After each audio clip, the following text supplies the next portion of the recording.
Hi hello, ഇതെന്താ സാധനം എന്ന് മനസ്സിലായോ? ഇതാണ് ഞങ്ങൾ നാട്ടിൻ പുറത്തുള്ളവർക്ക് കയ്പ്പൻ പടവലം. ഇരുമ്പ് ഉപയോഗിച്ചാൽ ഇതിൻ്റെ കയ്പ്പ് കൂടുമത്രേ. അതുകൊണ്ടാണ് കേട്ടോ ഞാനൊരു സ്പൂണിൻ്റെ വാലുപയോഗിച്ച് ഇത് നന്നായി വൃത്തിയാക്കി എടുത്തിരിക്കുന്നത്.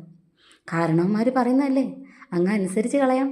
എന്തായാലും ഞാൻ വൃത്തിയാക്കിയ പടവലം ഒന്നും കൂടെ ഒന്ന് കഴുകിയെടുക്കാം. ചെറിയൊരു കൊച്ചുള്ളിയും കുറച്ച് വെളുത്തുള്ളിയും നന്നായി ഒന്ന് ചതച്ചെടുക്കാം. ഈ ചതച്ചെടുത്ത അരപ്പിലേക്ക് ഈ പീസുകൾ ഓരോന്നായി ഇട്ട് കൊടുക്കാം. കുറച്ച് മഞ്ഞൾപ്പൊടി, കുറച്ച് മുളക് പൊടി, കുറച്ച് ഉപ്പ് നന്നായി ഒന്ന് തിരുമ്മിയെടുക്കുന്നതായിരിക്കും നല്ലത്. എങ്ങനെയാണ് ഇതിൻ്റെ കയ്പ്പ് പോവുക എന്ന് നമുക്കറിയില്ലല്ലോ. എന്തായാലും വേണ്ടില്ല, എനിക്കിതൊന്ന് കഴിച്ചേ മതിയാവും. ഒരു ചട്ടി അടുപ്പത്തേക്ക് വയ്ക്കുന്നു, കുറച്ച് എണ്ണ ഒഴിച്ചു. ഈ പീസുകൾ ഓരോന്നായി ഞാൻ അതിലേക്ക് ഇട്ട് കൊടുത്തു.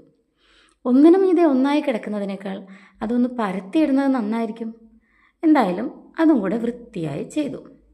കുറച്ച് അരപ്പുണ്ടായിരുന്നതും കൂടെ അതിന് മുകളിലേക്ക് തൂവി കൊടുക്കാം. കുറച്ച് നേരം ഇതങ്ങനെ ചട്ടിയിൽ കിടക്കട്ടെ. ഏകദേശം ഇതൊന്ന് മുരിഞ്ഞു വരാനായി. ഇതാ നമ്മുടെ കയ്പ്പൻ പടവലം ഫ്രൈ റെഡിയായി.